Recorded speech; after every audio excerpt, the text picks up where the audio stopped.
Hey everybody, thanks for watching. You guys, I hope, are in for a treat. I'm on the course here with Mike. Hey Mike. Hey. Good to see you again. Good to see you. It's been a whole 1 minute since we filmed our last video. But weeks in the progression of the channel. All right, so we're on this beautiful, beautiful golf club here, 18 holes, right? Superstition Mountain, Lost Gold. Yeah, it's about as good as it gets. Awesome. Let's do it. We're just gonna get straight into the golf. Tell us about this hole, Mike, and what you're trying to do, and then we're gonna go back and forth a little bit about the game of golf. Well, sweep around this way. 425-yard par 4. Okay. You know, obviously there's trouble down the left. What's interesting when people say, well, you don't want to see trouble, I go, yes, you do. You want to recognize that it's there. You know, you don't focus on it. Like, I'm not going to sit here and go, don't hit it left. Yeah, but you better acknowledge But you better acknowledge that it's there. And so then you've got to figure out, okay, at 425, if that's the yardage you're going to play, you know, what club do I feel comfortable with getting it in the fairway? If you're good with your driver, okay, then what shot you're going to hit? You're going to fade it or you're going to draw it? Now, for me personally, I draw the ball. Mm-hmm. So what I'm going to do is, because I draw it, I'm going to get over here on the left side of the tee and I'm going to aim it just inside the bunker on the right. So now I've got the entire fairway to work my draw into. So what I'm going to do, I won't not hook it. So I've got 50 yards of fairway to work with. What I find most people do... So let me back you up a little bit, Mike. I won't not hook it. What do you mean? Well, if I'm going to hit a draw, I'm going to commit to hitting a draw. So I'm going to aim it down the right side, and I'm going to hit a draw. I'm not going to probably double cross and hit a fade. Got you. So I'm going to curve it. Yeah. I mean, all the people who say, I want to hit it straight, there's very few players who hit a straight ball. What's really helped with golf on TV is the tracker that shows how their ball goes. Yeah. Hardly anybody hits it where it goes up and comes down on the same line. Right. It makes some kind of curve. Mm-hmm. So they're all playing a curve. The reason is, if you play a curve, the golf course gets bigger, because now I'm going to play a draw, so I'm going to aim it down the right side of the fairway. I'm going to curve it right to left, so I've got the whole fairway to hit at. Yeah, because your ball, if it's going on a diagonal, it's covering that much more fairway. Right. Yeah. Mm-hmm. And if it doesn't hook or goes straight up in the right side of the fairway, if it hooks a lot, I'm in the left side. When we were talking on the range about visual parallax and things like that, so when you're standing over this ball, like, if I'm standing right over the ball, you're trying to aim for that, like, kind of deadwood looking tree there. Right. So, but when you're standing to the inside, where are you actually aiming? So when I stand here and look at what you're talking about, it looks like my shoulders are aimed over here into the bushes to the left. Yeah. That's what it looks like to me. Now, if I stand up like, no, they're not. No. So they're aimed where they're supposed to be, but because my eyes are on this side, it looks like my shoulders are aimed way left. Yeah. So when I'm standing over the ball, the picture I've learned to understand is that if it looks like my shoulders are aimed at the target, I'm aimed way right. Yeah. So I feel like my shoulders are aimed out into the trees, and when I make my swing, it's going to feel like I start the ball quite a bit to the right of where I actually want it to go. Those two things turn into... Yeah. That was perfect. 4-yard draw. I generally hit a pretty straight ball, but I do this a little bit off the tee, so it feels good to me, especially like into the wind. I kind of like that. All right, so let's talk about before you. Here's what the other thing that people mistake. Back here, before you hit the shot, when you start to do what you just did there, your swing should be over. Okay. So when I start to walk this way, you've already hit the shot. Yeah. Okay, so when people say visualize, well, what does visualize mean? Well, it's not just see the ball fly. You have to actually feel yourself making the swing you want to make. Mm-hmm. So you stand back here and you watch Jason Day closes his eyes, you watch guys make practice swings, but I want you to see the shot, but not just see what you want to do, but actually feel your body moving. How many times you've hit that shot? Millions of times. So feel yourself making the swing, and once you go, there it is, and you instinctively say, okay, that's it. Yep. Do you feel what you got to do? Yeah. All right, now all we're going to do is walk up and aim it, and you're going to let yourself just duplicate that feeling. I don't even care where the ball goes. So you're judging this based on how committed you stay to that feel.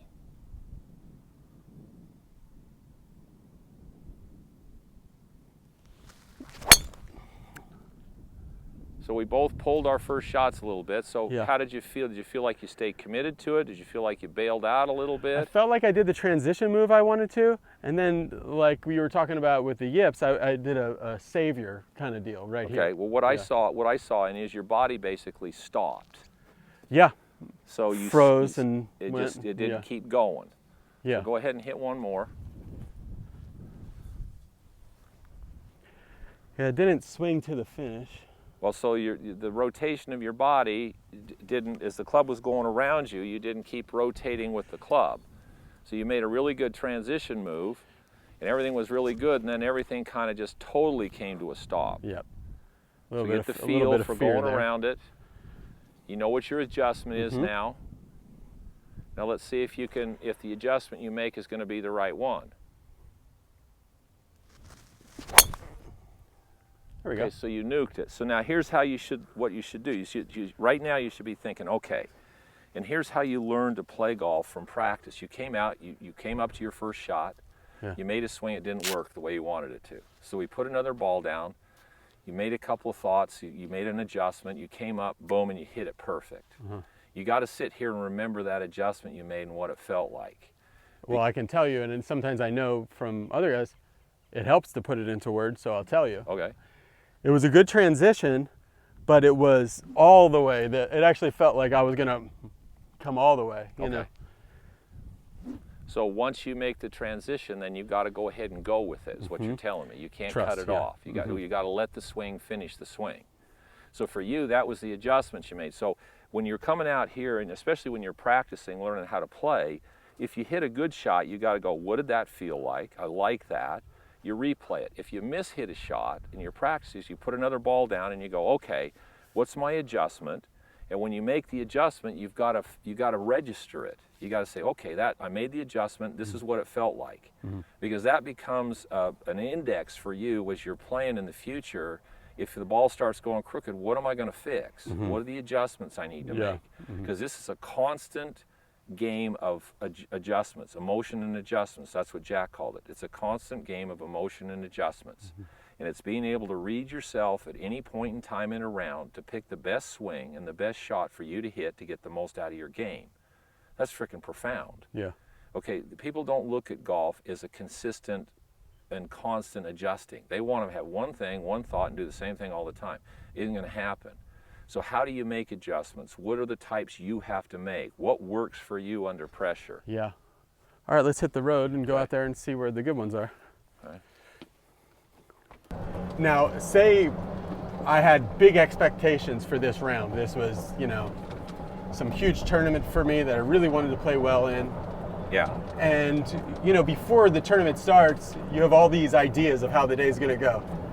First shot of the day, you're going to be looking for it in the scrub. How do you control those emotions? Because immediately, a lot of players would be like, oh, they hear the train is coming up on them. They're about to get creamed. So how do you manage your emotions of like a first tee shot that did not work out like you wanted to? Well, okay, first of all, you anticipate, you feel the energy, you're going to go out there, you're going to do the best you can do. You're going to react to each shot, make adjustments, figure out what you need to do for you to hit the best shots you can hit. The expectation level, you got to be careful with that. Yeah. Because you're setting yourself up for almost certain failure. Because if all of a sudden you hit a couple of shots, now it's, oh my goodness, my plan has failed. My swing's not working. I'm an idiot. Well, you almost have to embrace the fact that it isn't going to feel the same. That you're going to hit some shots, that everybody does. And so if everybody hits shots, and believe me, they do, and everybody gets up and they're nervous, and they make some what you would call bad swings, but they're not anticipating that it's going to be perfect. What they're anticipating is there's a lot of energy. They love the feel of the energy. They're going to see how they react to it. If they hit a bad shot, they'll immediately go, okay, what did I do? They're into making a correction and hitting the next shot. So they might hit a bad shot and be like, okay, well, this is going to be the challenge of the day, or how am I going to manage Could be. this? How do I manage that? What do I do? So those become the challenges, and in every round, you're going to have a lot of times when the momentum changes. Yeah. You know, you can be out here and all of a sudden you're hitting really good shots, and all of a sudden you hit a couple of bad shots. Well, playing golf becomes how do you react when things start to go poorly? So when you mishit a shot, that's a perfect opportunity for you to take a hold of it by the reins and say, okay, so how do I deal with this so that this doesn't continue to get worse?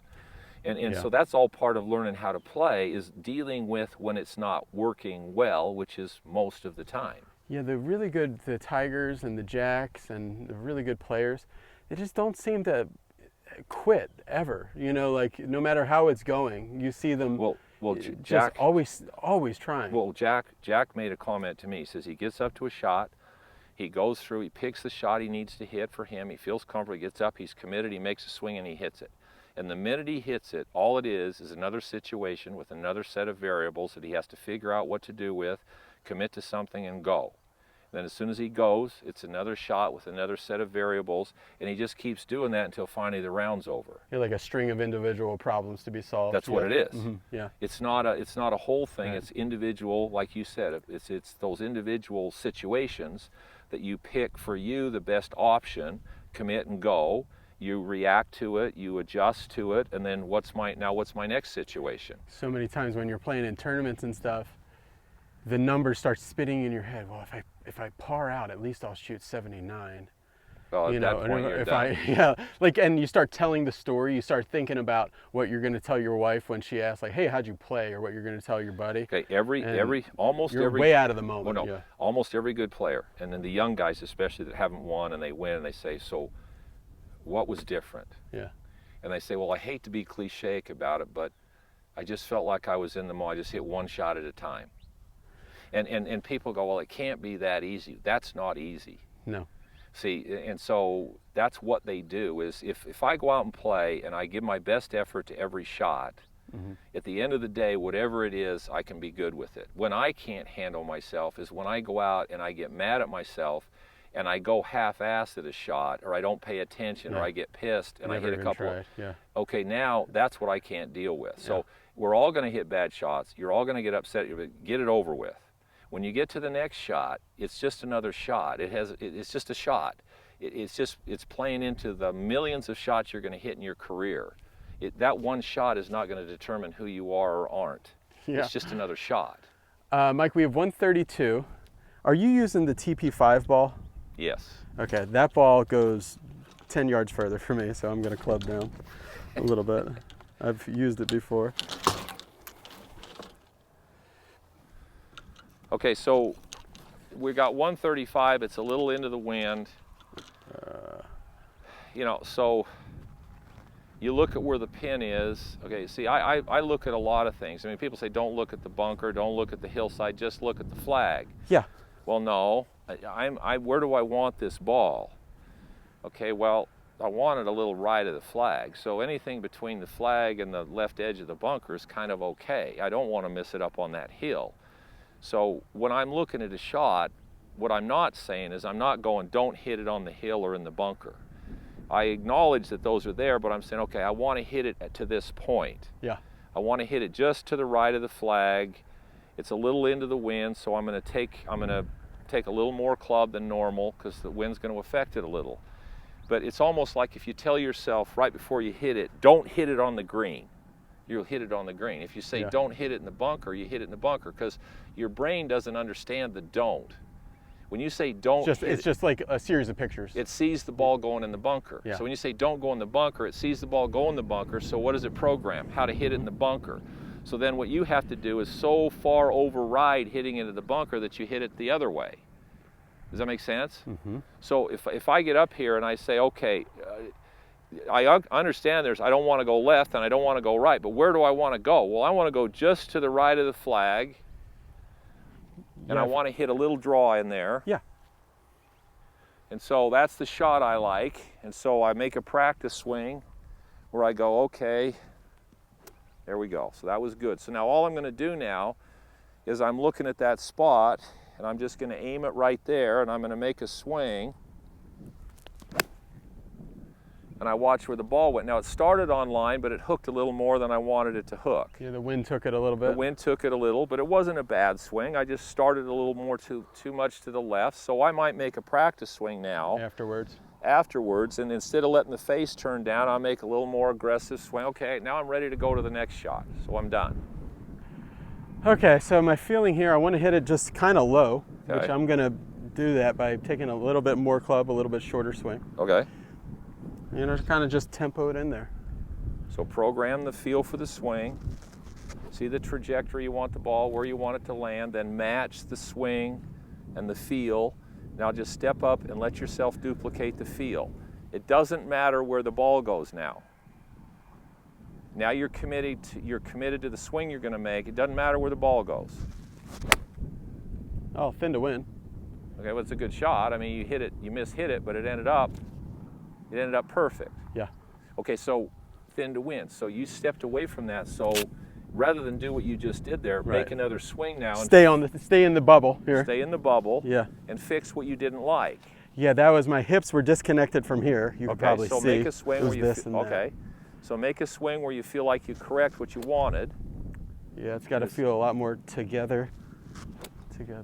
Okay, now you fixed it. Now we're ready to go. That's what every good player does. Yeah. When you watch those guys, they hit a shot. Yeah, post-shot routine's so important. If they hit a good shot, you watch them, they'll spin the club, they put the club away, and they go. Same guy mishits a shot. He mishits it, he watches it, and you watch him turn around, and they'll make a couple practice swings. Well, they're fixing what went wrong, and as soon as they fix it, now they're ready to go because they can leave that shot behind them. Yeah. So they're always leaving with a positive set or feel for what happened. Amateurs almost never do that. So at the end of the day, their positive feels bucket is huge. Just getting more and more filled up. Right. Because even regardless of the results, they've been doing what they want to do time and again. And they keep focusing on the positives, the good shots, the positive feelings, the good shots, the positive feelings. And if they hit a bad shot, they think of all of the good shots they hit. That's the biggest thing I've noticed about Jack, is when he talks about a round of golf, he hardly ever talks about any bad shot he hit. He talks about all the good shots. Yeah. He doesn't even remember the bad ones. Most people could hit 50 good shots and all of a sudden mishit one, and that one shot ruins all the 50 good ones they hit. Well, I think it is like when you were talking about the negative images and the positive images, I think it was either you or somebody that told me that one negative image is worth 3 positive images. That's right. So like, keep going. If you think don't hit it in the water, you better think hit it 2 yards right of the pin three times just to get back even. To neutralize. Yeah, right. No, the negative. So you got to be thinking positively so much. Well, and I guess positive, if you want to call it that, you want to be reinforcing what you do well, not being killed by a few mishits, because everybody's going to mishit it. Yeah. So if everyone's going to mishit, how do you deal with the mishits? That's the whole key to being a good player, is who mishits it the best wins, and who deals with the misses or the bad days the best is usually the best player. That's why when you watch Jack and you watch all these guys that are really superstars, Jordan Spieth, when they're not hitting it well or they play poorly, they don't beat up on themselves too bad. Yeah. They seem to be able to find positive in whatever happened. You know, I didn't hit it too well, but my short game was great. I just need to get my driver a little better. Yeah. They don't go, I should just quit this game. It's too hard. I'm dead. I'm in a slump. Yeah. You know, no, they'll say, you know, I'm really close. People used to laugh at Tiger when he was struggling. He'd say, you know, I'm really close. They'd go, how can he say that? Well, because you have to be in that mindset that you're close to greatness. You're anticipating that you're going to be as good as you can be, not that you're going to be bad. Okay, go ahead. All I brought is my putter, but this would be a putter anyway. That's a putter for sure. I've got a little leaf here, which is going to be a perfect little aiming point. You look higher to me than over here, so actually I think this is going to do that, but only it's overall is not going to do much.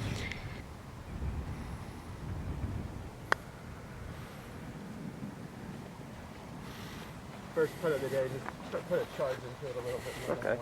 Mine was All right, so again, you know, any shots off the edge of the greens, you want to pick what you're the most comfortable with. So there's a right shot in theory, and then there's a right shot relative to whoever you are. Okay, so when you're off the edge of the green, what do you feel the most comfortable with club-wise that you can get it on the green down by the hole? I would say for almost everybody, your first option is this club. Now, this is hard for me to putt because there's too much grass here. You might hit it twice. So a lot of people, you know, take their rescues, and that's okay. It's what you're the most comfortable with. Now, in theory, if you talk to a lot of the tour players, they'd say, well, you want to take a club that you can lob onto the green and land it somewhere right in here that'll go to the hole, which would probably be about a 60 degree or a 58 degree. In my area, I don't know if it's like this a lot of the country, is when I try to aim just a yard on, I end up getting what I call rim rock so often. Yeah. It hits this collar edge and takes off. Hitting not a bad shot, but I hit that and I've gone now to 10 feet. Okay, so what I've done, I say, okay, what do I have to land 6 feet on the green? Yeah.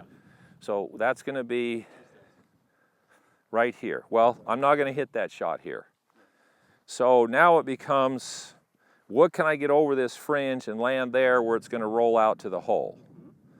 And so now I've got, this is a 54, and you know, I took a lot of lessons from Paul Runyon. You can see that in your grip. And so I basically use my putting stroke, and all I'm going to do here is I'm going to hit a putter, but now the putter's got loft in the face, so it lofted the ball in the air enough, got it on the green, and rolled it out. So the biggest thing in short game is what are you the most comfortable with while you're playing.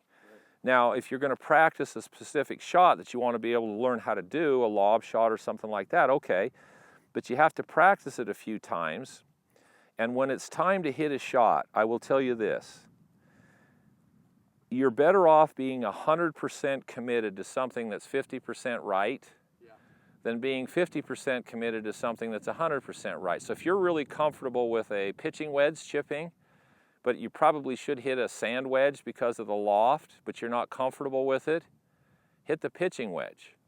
When you get to the point where you're comfortable enough, all of a sudden, you will feel you won't question whether or not you're going to use it or not.